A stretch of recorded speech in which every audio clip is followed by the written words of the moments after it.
এরপরে আল্লাহ সুবহানাহু ওয়া তাআলা বলেছেন, ইন্নাল্লাহা লা ইউহিব্বু মান কানা মুখতালান ফাখুরা।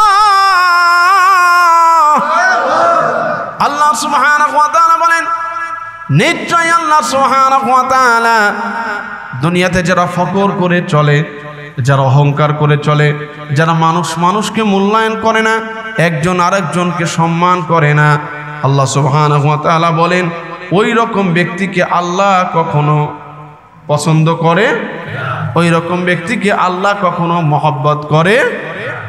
তো সম্মানিত উপস্থিতি, এমনকি হাদিসের মধ্যে এসেছে রাসূলুল্লাহ সাল্লাল্লাহু আলাইহি ওয়াসাল্লাম তিনি বলেন, মা যালা জিবরাইল আলাইহিস সালাতু ওয়াস সালাম ইউসিনি বিল জার হাত্তা যানানতু আন্নাহু সাইওয়ারনিসুহু।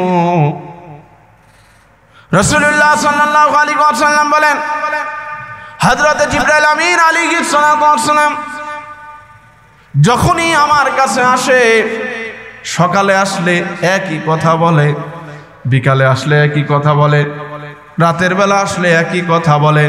যখনই আমার কাছে ওহী নিয়ে আসে, হযরত জিবরাইল আমিন আলাইহিস সালাতু ওয়াস সালাম শুরুতে একটা কথা বলে, পরিশেষেও একটা কথা বলে, অথবা মাঝেও একটা কথা বলে, ইয়া রাসূলুল্লাহ, ইয়া হাবিবাল্লাহ, আপনি এবং আপনার সাহাবায়ে কেরামদেরকে বলে দেবেন তারা যেন অবশ্যই প্রতিবেশীর হকের ব্যাপারে খেয়াল রাখে। আরো জোরে বলেন।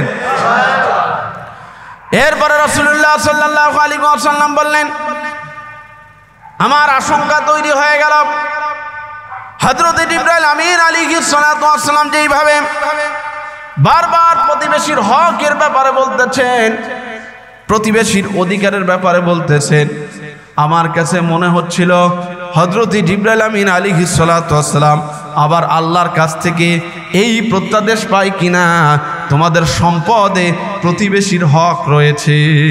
আল্লাহু আকবার।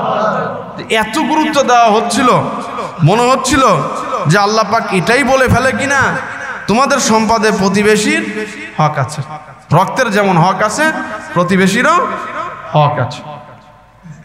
তো সম্মানিত উপস্থিতি, আজকে দুনিয়ার দিকে তাকিয়ে দেখেন, আমরা নামাজকে গুরুত্বপূর্ণ ইবাদত মনে করি, রোজাকে গুরুত্বপূর্ণ ইবাদত মনে করি, হজ করাকে গুরুত্বপূর্ণ ইবাদত মনে করি, উমরা করাকে গুরুত্বপূর্ণ ইবাদত মনে করি, মা বাবার সাথে ভালো ব্যবহার করা গুরুত্বপূর্ণ ইবাদত মনে করি।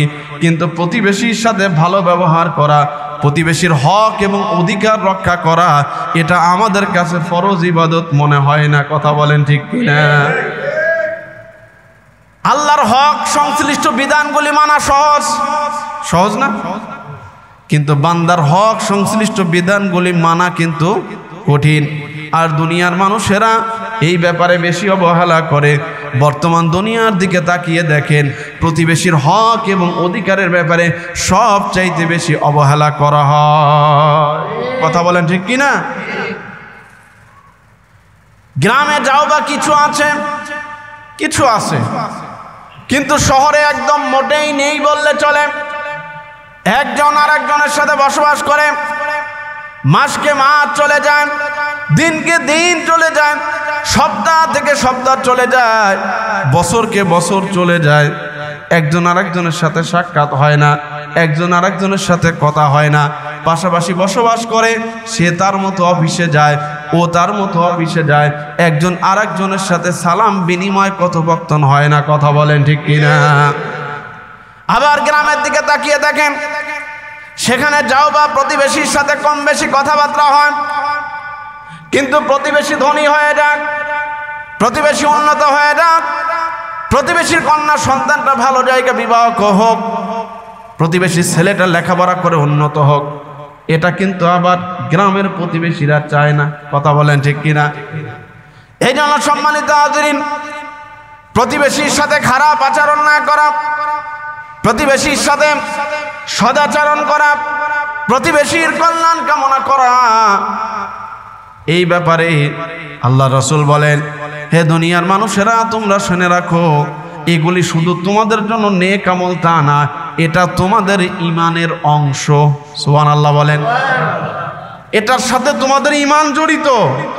তোমরা যদি প্রকৃত মুমিন হও তাহলে অবশ্যই তোমার প্রতিবেশীর সাথে ভালো ব্যবহার করতে।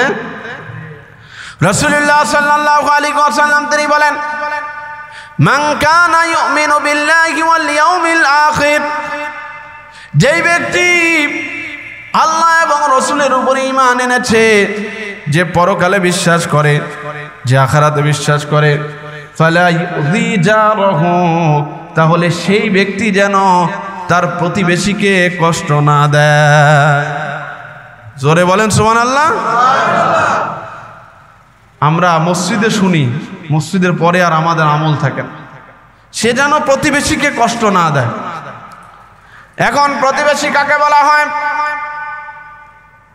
বাংলায় বলা হয় প্রতিবেশী, আরবিতে বলা হয় জার, ইংরেজিতে বলা হয় নেইবার, পরিভাষায় প্রতিবেশী বলা হয় a person who lives next to you or near to you।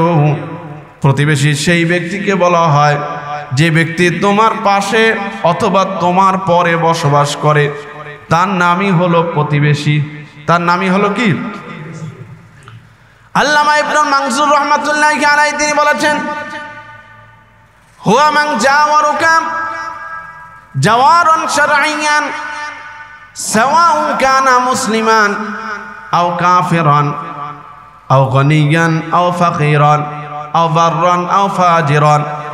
সেই ব্যক্তিকে প্রতিবেশী বলা হয় যে তোমার পাশে বসবাস করে, সে মুমিন হতে পারে, সে কাফের হতে পারে, সে ভালো হতে পারে, সে মন্দ হতে পারে, সে তোমার বন্ধু হতে পারে, সে তোমার শত্রু হতে পারে, সে তোমার দেশি হতে পারে, সে তোমার বিদেশি হতে পারে। কিন্তু দেশি হোক আর বিদেশি হোক, ভালো হোক আর মন্দ হোক, কিন্তু সে তোমার প্রতিবেশী। কথা বলেন ঠিক কিনা? উদাহরণ দিলে আপনারা বুঝবেন। আপনার বাড়িতে যদি আগুন লাগে, আপনার ভাই যত বড় অফিসার হোক না কেন, যত বড় টাকাওয়ালা ব্যক্তি হোক না কেন, সে যদি দূরে থাকে, সে আপনার কোনো উপকার ওই মুহূর্তে করতে পারবে? ওই বিপদে এগিয়ে আসবে আপনার নিকটবর্তী প্রতিবেশী। তার সাথে আপনার যত শত্রুতাই থাক না কেন, কিন্তু যখন আপনার বাড়িতে আগুন লেগে যাবে, আপনি যখন বিপদের মধ্যে পড়ে যাবেন, সেই মুহূর্তে সে বসে থাকতে পারবে না, সে অবশ্যই আপনার বিপদে সাড়া দেবে। কথা বলেন ঠিক কিনা? কথা বলেন ঠিক কিনা? এখন এই প্রতিবেশীর পরিধি কয়টি ঘর মিলে, কয়জন নিকটবর্তী মিলে প্রতিবেশী হবে, এইটা নিয়ে ওলামায়ে কেরামদের কিছু মত রয়েছে।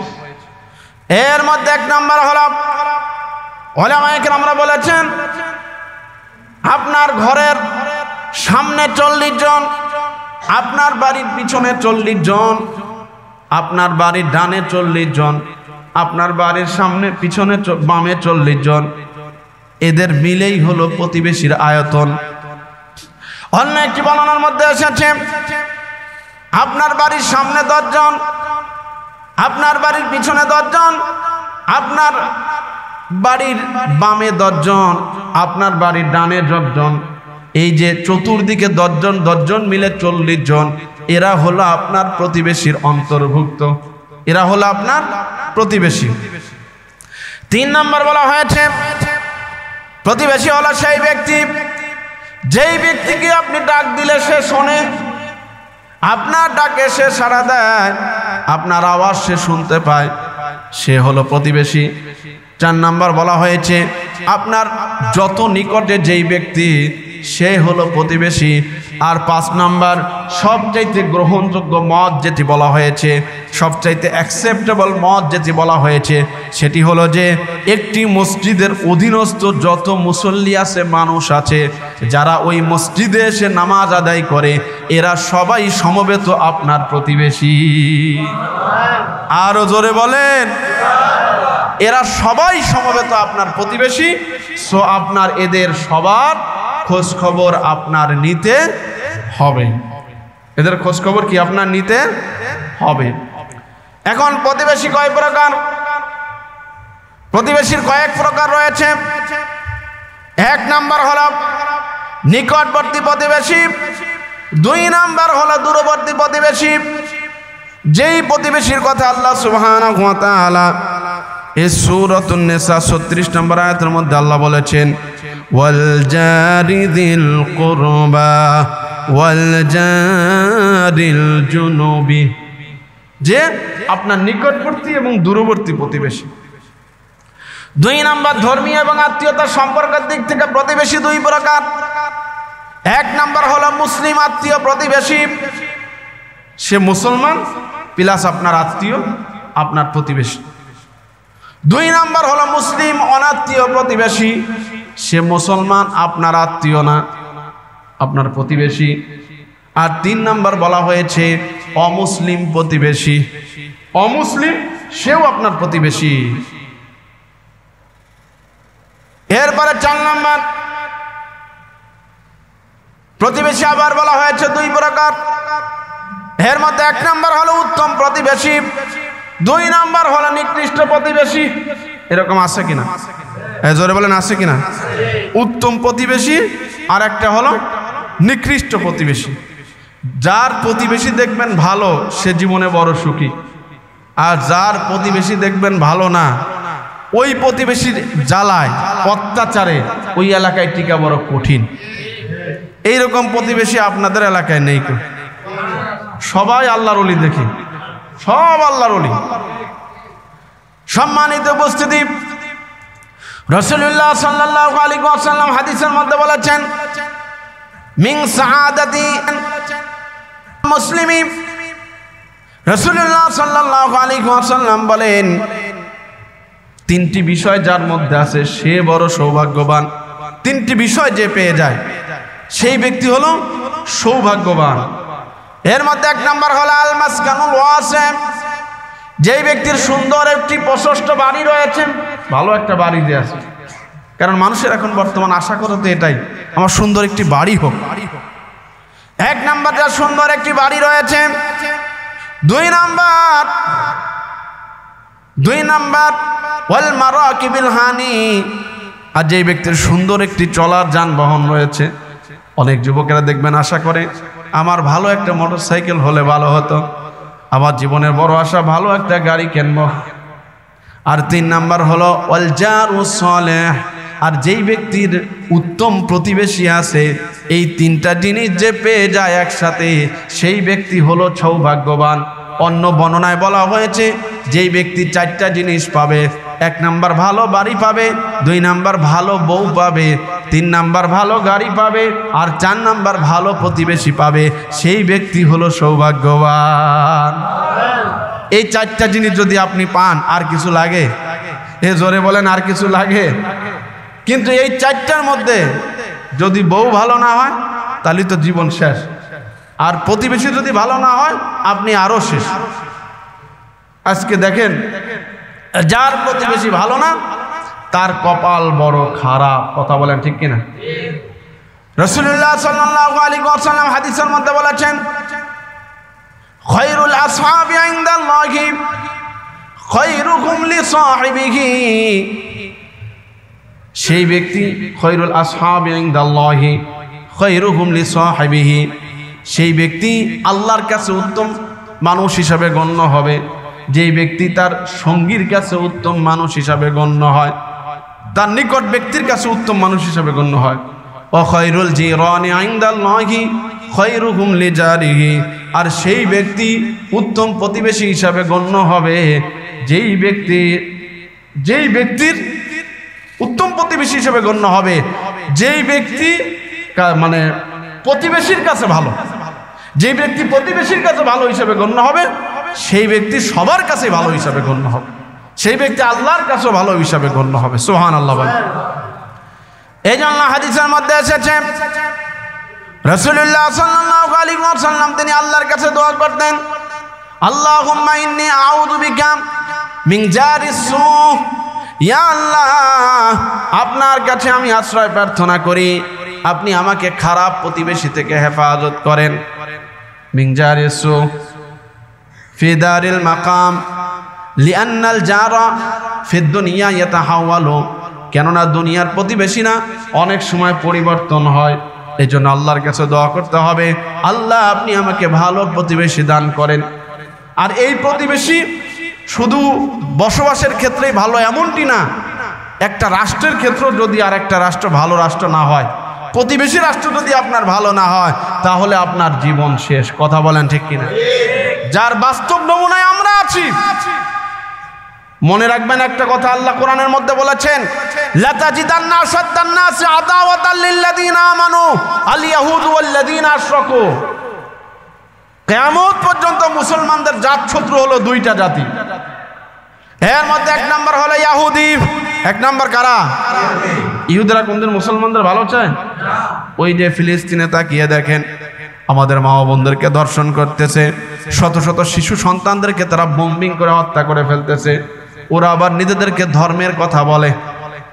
ইসলামই একমাত্র ধর্ম বলেছে যুদ্ধের ময়দানে কোনো শিশু সন্তানকে মারা যাবে, কোনো নিরীহ মানুষকে মারা যাবে না, কারো ঘর বাড়ি ভাঙা যাবে না, কারো জানমালের ক্ষতি করা যাবে না, নারীদের ইজ্জত নিয়ে সিনেমিনি খেলা যাবে না। আবার এদের পক্ষে সাফাই গায় বর্তমান দুনিয়ার জাতিসংঘ। সম্মানিত উপস্থিতি, দেখবেন আপনার মিলিটারি প্রশাসনের একটি ওদের একটি রুলস রয়েছে। সেটি হলো যে, মনে রাখবেন যুদ্ধের ক্ষেত্রে সর্বপ্রথম আপনার নিকটবর্তী ব্যক্তি আপনার শত্রু হবে। আপনার নিকটবর্তী ব্যক্তির যদি সহযোগিতা না পায়, সেখানে যুদ্ধ করা সম্ভব। আমেরিকা আফগানিস্তানে বম্বিং করেছে কার সাহায্যে? ওই পাকিস্তানে স্বৈরাচার শাসকেরা সাহায্য করার কারণে তারা আফগানিস্তানে নিরীহ মুসলমানদের উপরে বম্বিং করেছে। কথা বলেন ঠিক কিনা? যদি এই মুসলমান সহযোগিতা তাদের না করত, তাহলে আমেরিকা হাজার মাইল শত মাইল দূর থেকে এসে এইভাবে নিরীহ মুসলমানদের উপরে বম্বিং করার সাহস পেত না। কথা বলেন ঠিক কিনা? কিন্তু দুর্ভাগ্য, আমরা মুসলমান, আমাদের প্রতিবেশীকেও দিনই মুসলমান পাই নাই, সহযোগিতা করার মতো আমাদের কেউ নেই কো। এই জন্য আল্লাহর কাছে আমাদের দোয়া এবং সচেতনতা, এইটা যদি না থাকে তাহলে এই দেশে আমরা বাঁচতে পারবো। আমাদের ঐক্যবদ্ধ হয়ে থাকতে হবে দলমত নির্বিশেষে। আপনি মনে করেন না যে ওই যে রোহিঙ্গা মুসলমানদেরকে সেখান থেকে বিতাড়িত করা হয়েছে, কেন? ওরা কি খুব ভালো মুসলমান? তারপরও শুধু জায়েত হিসাবে তাদেরকে বিতাড়িত করা হয়েছে। ওরা শুরুতে সুবিধাবাদীদের দিয়ে খেলে, এরপরে যখন প্রকৃত মুসলমানদেরকে ড্যামেজ করতে পারবে, এরপর ওই সুবিধাবাদীগুলা যারা আছে ওদেরকেও ধরবে। কথা বলেন ঠিক কিনা? ওদেরকে আউট করে সেখানে দেখা যাবে ওরা সরাসরি ওদের লোকগুলো নিয়োগ করবে। আজকে আসামের দিকে তাকিয়ে দেখেন, সেখানে করিমগঞ্জ নাম করে একটা জেলা ছিল, সেই জেলার নাম পরিবর্তন করে তারা সেখানে নাম দিয়েছে শ্রীভূমি। মানে এইভাবে মুসলমানদের যে ইতিহাস ঐতিহ্য আপনার পাক ভারত উপমহাদেশে রয়েছে, মুসলমানরা যে 700 থেকে 800 বছর এই জনপদকে শাসন করেছে, তাদের যত স্মৃতি আছে সব মুছে দেবে। কিন্তু পারবে? এই জোরে বলেন, পারবে? আল্লাহর মায়ের দুনিয়ার আল্লাহ কারো ধরে না, ধরলে কারো। আর আল্লাহ কবে ধরবে এটা আমরা কেউ জানি। আর আমরা আল্লাহ যখন ধরে, আমরা যা প্রত্যাশা করি তার চাইতে আরো আল্লাহ বেশি দেয়। কথা বলেন ঠিক কিনা? এই জন্য হতাশ হওয়া যাবে, মন খারাপ করা যাবে না, ভেঙে পড়া যাবে না। দিন এবং ইমানের উপরে অটল থাকতে হবে, আমাদের ইস্তেকামাত থাকতে হবে। আমরা যখন দিন এবং ইমানের উপরে অটল থাকবো, ইস্তেকামাত থাকবো, বাতিলের কাছে মাথা নত করব না, কুফরি শক্তির কাছে মাথা নত করব না, কুফরি শক্তির দালালি করব না, গোলামি করব না। একটা সময় অবশ্যই আল্লাহ সুবহানাহু ওয়া তাআলা আমাদেরকে সাহায্য এবং বিজয় দান করবে। কথা বলেন ঠিক কিনা? কথা বলেন ঠিক কিনা? তো সম্মানিত উপস্থিতি, এখন এই প্রতিবেশীর হকের ক্ষেত্রে আমাদের কয়েকটি দায়িত্ব রয়েছে। এর মধ্যে এক নাম্বার হলো তাদের সাথে উত্তম ব্যবহার করা। তাদের সাথে কি করা? উত্তম ব্যবহার করা। রাসূলুল্লাহ সাল্লাল্লাহু আলাইহি ওয়াসাল্লাম তিনি বলেন, মান কানা ইউমিনু বিল্লাহি ওয়াল ইয়াউমিল আখির ফালইউহসিন ইলা জারিহি। যে ব্যক্তি আল্লাহর উপরে ঈমান এনেছে, যেই ব্যক্তি পরকালে বিশ্বাস করে, যেই ব্যক্তি আখিরাতে বিশ্বাস করে, ফালইউহসিন ইলা জারিহি, সে যেন তার প্রতিবেশীর সাথে ভালো ব্যবহার করে, ভালো আচরণ করে, প্রতিবেশীর সুযোগ সুবিধা দেয়। দেখেন আপনাদের এলাকায়, বিশেষ করে ঢাকা শহরে জমির দাম বেশি হওয়াতে গ্রামেও এক অবস্থা, নামাজ রোজা করতে রাজি আছে কিন্তু মানুষের হক ঠিক মতো দেবে না, মা বাবার হক আদায় করবে না, আত্মীয়র হক আদায় করবে না, বোনের হক আদায় করবে না, প্রতিবেশীর হক আদায় করবে না, এক বিন্দু পরিমাণ জায়গা প্রতিবেশীর জন্য ছাড়বে না। আছে কিনা? দুনিয়ায় চলতে গেলে রাস্তা সবারই দরকার। রাস্তা কি সবারই দরকার কিনা? রাস্তা এই যে আপনাদের এলাকায় রাস্তা জায়গা কম কিন্তু ঠিক আছে, তারপরও রাস্তা ছেড়ে দিতে হবে, রাস্তার হকগুলি ঠিক রাখতে হবে। রাস্তায় এমন কিছু করা যাবে না যেগুলির কারণে মুসলমানদের মুমিনদের কষ্ট হয়। কথা বলেন ঠিক কিনা? আপনাদের এখানে যে ভাব দেখতেছি, রাস্তায় রান্না করা, রাস্তায় খাওয়া, রাস্তার মধ্যে হাঁস মুরগি পালা, গরু ছাগল পালা, সামনে এমন দিন আসতেছে আমার মনে হচ্ছে আপনারা রাস্তার মধ্যে পায়খানা করা শুরু করবেন। কথা বলেন ঠিক কিনা? কি অবস্থা! রাস্তার হক আছে, একজন মুমিনের দায়িত্ব, আপনি অবশ্যই রাস্তার হক আদায় করতে হবে। রাস্তায় পথচারীদের জন্য কোনো কষ্ট না হয় সেদিকে খেয়াল রাখতে হবে, তারা যেন তাদের মাল সামান নিয়ে স্বাভাবিক অবস্থায় চলতে পারে সেই ব্যবস্থা আপনার করতে হবে। আবার মা বোনেরা আছে সারাদিন খালি রাস্তায় থাকবে। এই মা বোনেরা, আপনাদের উপরে কি পর্দা ফরজ করে নাই আল্লাহ পাক? তা আমাদের বউরা কি বাড়িতে থাকে না? তা আমাদের বউরা যদি থাকতে পারে আপনাদের বউরা থাকতে পারবে না কেন? আল্লাহ কি খালি আমাদের হুজুরদের বউর উপরে পর্দা ফরজ করছে, না সবার বউর উপরেই পর্দা ফরজ করছে? জোরে বলেন না কেন?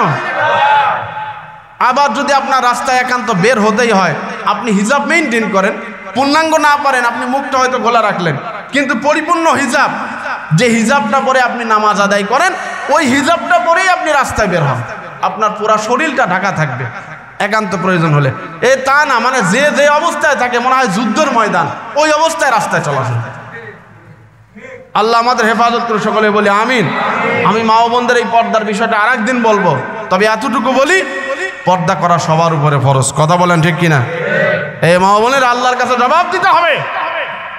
সম্মানিত উপস্থিতি, এরপরে রাসূলুল্লাহ সাল্লাল্লাহু আলাইহি ওয়াসাল্লাম অন্য হাদিসের মধ্যে বলেছেন, ওয়া আহসিন ইলা জারিকা, তুমি তোমার প্রতিবেশীর প্রতি ihsan করো, প্রতিবেশীর প্রতি সহমর্মিতা দেখাও, সহানুভূতি দেখাও, প্রতিবেশীকে সহযোগিতা করো। একটা বাড়ি করতে গেলে আজকে দুনিয়ার দিকে তাকিয়ে দেখেন, একজন লোক মারা গেলে ওই ঘর থেকে একটা লোক খাটিয়ায় করে নিয়ে আসা সম্ভব না। কথা বলেন ঠিক কিনা? কি একটা অবস্থা, কেউ জায়গা দিতে চায় না। বিশেষ করে আমাদের ভাইজানদের এলাকায় গিয়েছিলাম কালকে, কি একটা অবস্থা, একজন মানুষ দুইজন মানুষ চলতে পারে না। ভাই, দুনিয়ার সম্পদ মানুষের কয়দিন থাকবে? একটা ভালো পরিবেশ, ভালো আখলাক, মানুষের জন্য কিছু করে যাওয়া, এটাই কিন্তু মানুষের জন্য থাকবে। কথা বলেন ঠিক কিনা? সব এলাকায়, শহরে এক বিন্দু পরিমাণ কেউ ছাড়তে চায় না, বড় দুঃখ। অথচ রাস্তা আমাদের সবারই দরকার। কথা বলেন ঠিক কিনা? তারও সারা দরকার, আমারও সারা দরকার। আমরা যখন দুইজন সমন্বয় করে সারবো, এতে আমারও উপকার হবে, তারও উপকার হবে। সম্মানিত উপস্থিতি, 2 নাম্বার হলো প্রতিবেশীর সাথে খারাপ ব্যবহার না করা, দুর্ব্যবহার না করা, অসৎ আচরণ না করা। রাসূলুল্লাহ সাল্লাল্লাহু আলাইহি ওয়াসাল্লাম হাদিসে তাকাদা দিয়ে বলেন, আল্লাহু লা ইউমিন, আল্লাহু লা ইউমিন, আল্লাহু লা ইউমিন। আমি আল্লাহর কসম খেয়ে বলতেছি, আল্লাহ রাসূল 3 বার কসম খেয়ে বলতেছেন, ওই ব্যক্তি কখনো মুমিন হতে পারে না, ওই ব্যক্তি কখনো মুমিন হতে পারে না। মাল্লা ইয়ামান জারাহু বাওয়াইকাহু, যেই ব্যক্তির হাত দ্বারা, জবান দ্বারা, পা দ্বারা অন্য মুমিন নিরাপদ থাকে না, অন্য মুমিন কষ্ট পায়, সেই ব্যক্তি কখনো মুমিন হতে পারে না। এজন্য বলেন পারে না। এরপরে রাসূলুল্লাহ সাল্লাল্লাহু আলাইহি ওয়াসাল্লাম বলেন, লা ইয়াদখুলুল জান্নাতা মান লা ইয়ামান জারাহু, ওই ব্যক্তি জান্নাতে প্রবেশ করবে না যেই ব্যক্তি হাত দ্বারা, জবান দ্বারা, পা দ্বারা অন্য প্রতিবেশী নিরাপদ হয় না, সেই ব্যক্তি জান্নাতে। আল্লাহ রাসূলের হাদিস কি মিথ্যা? আমি কি বানিয়ে বলছি? তাহলে এটা যদি আমরা না করি, আমরা কি জান্নাতে যেতে পারবো? প্রতিবেশীর হক আদায় করা এটা ফরজ।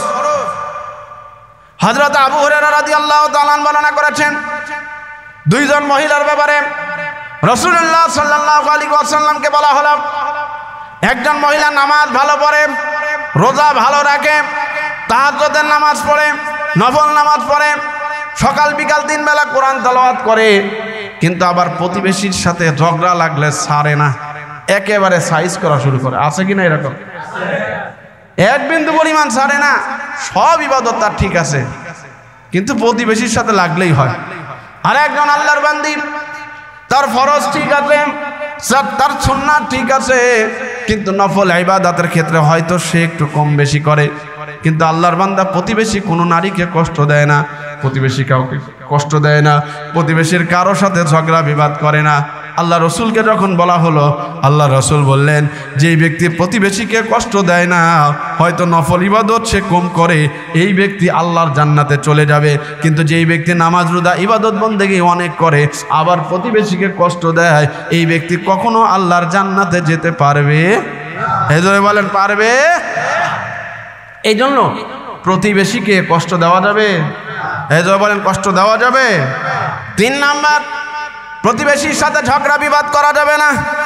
এই জায়গায় আমরা কেউ ছাড় দিই না, তাই না? রাস্তা দিয়ে হুজুর গেল মানে না, কিসের হুজুর? 3য় বিশ্বযুদ্ধ চলতেছে, এরকম মাঝে মাঝে দেখি 3য় বিশ্বযুদ্ধ চলতেছে, এত বলার পরও থামে না। আছে কিনা? মহিলাগুলো, আরে বাবারে জবান, আল্লাহ যে জবান দিয়েছে আল্লাহর জিকিরের জন্য, আল্লাহর ইবাদতের জন্য, আল্লাহর কোরআন পড়ার জন্য। আল্লাহকে জবান দিয়েছে মানুষের সাথে ঝগড়া করার জন্য? এই জোরে বলেন, ঝগড়া করে কি লাভ হবে? কিছুই হবে না। রাসূলুল্লাহ সাল্লাল্লাহু আলাইহি ওয়াসাল্লাম বলেন, কিয়ামতের ময়দানে ঝগড়াকারীরা জাহান্নামে যাবে, তবে ঝগড়াকারীদের ভিতরেও আবার শ্রেণী তৈরি হবে। সর্বপ্রথম ওই শ্রেণী জাহান্নামে যাবে যারা তার প্রতিবেশীর সাথে ঝগড়া করত। যারা তার কার সাথে? প্রতিবেশীর সাথে। এই যে মাঝে মাঝে আমি গাড়িতে উঠি, আমার ড্রাইভারদের দেখে বড় মায়া লাগে, আবার কিছু বলতেও পারি না। এই সবাই কিন্তু গাড়ি চালক, কিন্তু একটু যদি উল্টা পাল্টা হয় কেউ কাউরে ছাড়ে না। ওই রে আল্লাহ, কি রে ধরা ধরে, আবার গাড়ি টাড়ি চালাই এক জায়গায় হইলে আবার সব ঠিক, এই অবস্থা। সম্মানিত উপস্থিতি, তাহলে 3 নাম্বার, প্রতিবেশীর সাথে ঝগড়া করা যাবে না, ঝগড়া করা যাবে না। এই মা বোনদেরকেও বলবো, লাগলেই একেবারে উঠে পড়ে লাগে। এই যে মসজিদের আশপাশে মাঝে মাঝে দেখি, ওরে আল্লাহ রে কি অবস্থা, এগুলি থেকে হেফাজতে থাকতে হবে।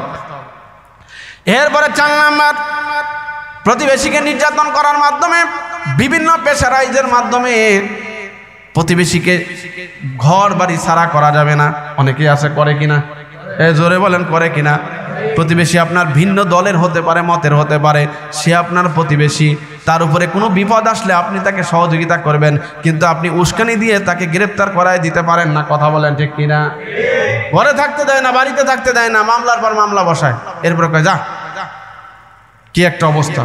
5 নাম্বার, হাদিয়া দেওয়া, তাহা দাও তাহাব্বু। এই সুন্নতের ক্ষেত্রে আমরা সবাই মরা, এমনকি এই হাদিয়া প্রতিবেশীকে দেওয়ার কি বলবো, আমরা নিজেরা হুজুর হইতে পাই না। আমরা সমাজের সেরা মানুষ, আমরাই হাদিয়া পাই না। ওই কেউ মারা গেলে একটু দেয়, কেউ বিপদে বললে দেয়, তাছাড়া দেয় না। কিন্তু রসুলের সুন্নাত তো এইটা না। রাসূলুল্লাহকে সাহাবায়ে কেরামরা ভালোবাসতেন, মহব্বত করতেন, যে কোনো মুহূর্তে একটা জিনিস নিয়ে এসে বলতেন, হুজুর আমি আপনাকে ভালোবাসি, সুবহানাল্লাহ, আমি আপনাকে ভালোবাসি।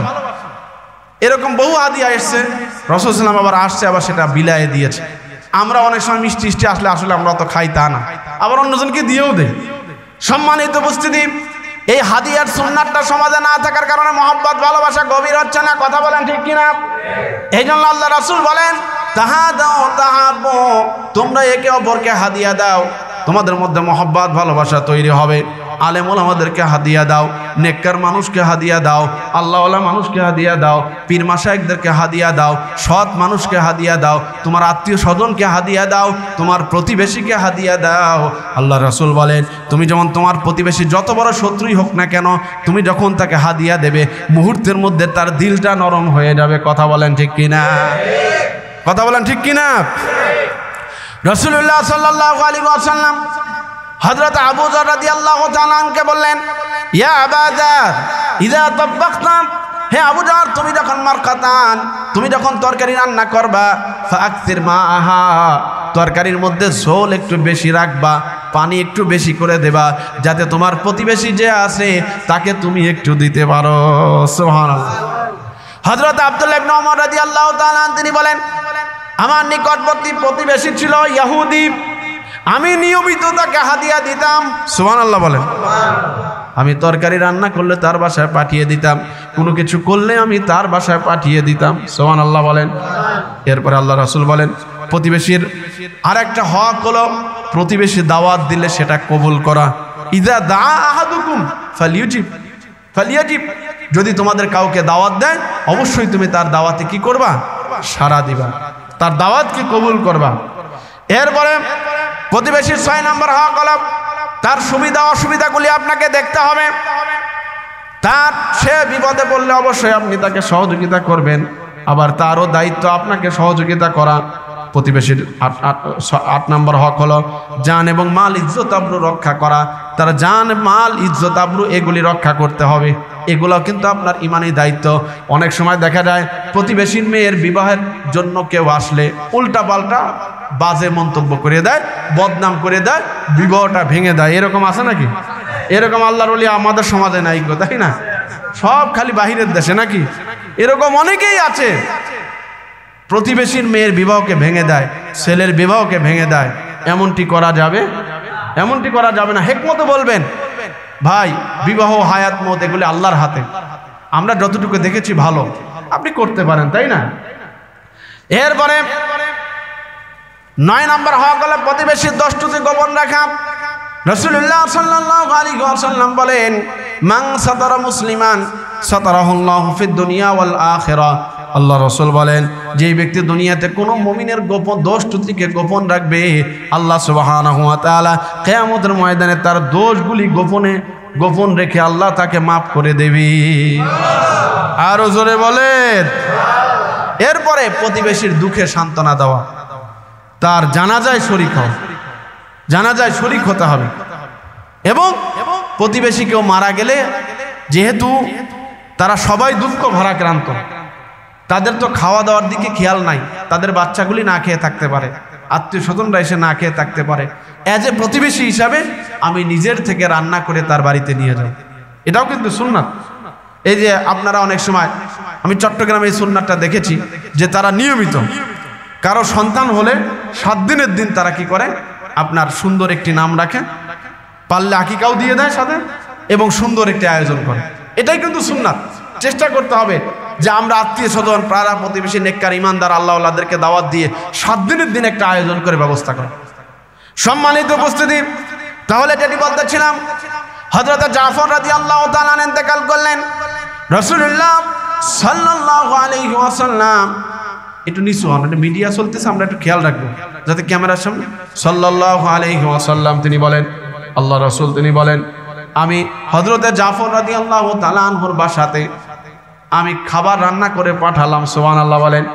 এই জন্য খাবার রান্না করে পাঠাতে হবে। প্রতিবেশীর সাথে অসৎ আচরণ করা যাবে না। ন্যায় বিচার প্রতিষ্ঠা, প্রতিবেশী কোনো অন্যায় করলে ওইখানে আপনার 2 নাম্বারই করা যাবে না। ন্যায় ইনসাফ প্রতিষ্ঠা করতে হবে। আর আল্লাহ রাসূল বলেন কিয়ামতের একটি আলামত হলো কিয়ামতের আগে প্রতিবেশীকে হত্যা করা হবে, প্রতিবেশীকে হত্যা করা হবে। এখন সামান্য ছোটখাটো বিষয় নিয়ে একজন মানুষ আর একজনকে হত্যা করে ফেলতেছে, কথা বলেন ঠিক কিনা? এর কারণ কি? মানুষ যখন একটি পাপ করে বসে, ওই পাপটাকে ঢাকার জন্য সে আরেকটি পাপ করে বসে, কথা বলেন ঠিক কিনা? এই জন্য সম্মানিত হাজিরিন, আমাদের দায়িত্ব হলো প্রতিবেশীর ব্যাপারে আমরা সর্বাত্মক খেয়াল রাখবো, কোনোভাবে যেন আমার দ্বারা প্রতিবেশীর কোনো ক্ষতি না হয়। আমি প্রতিবেশীর সাথে কোনো ঝগড়া করব, পারলে তার উপকার করব, কোনো ক্ষতি করব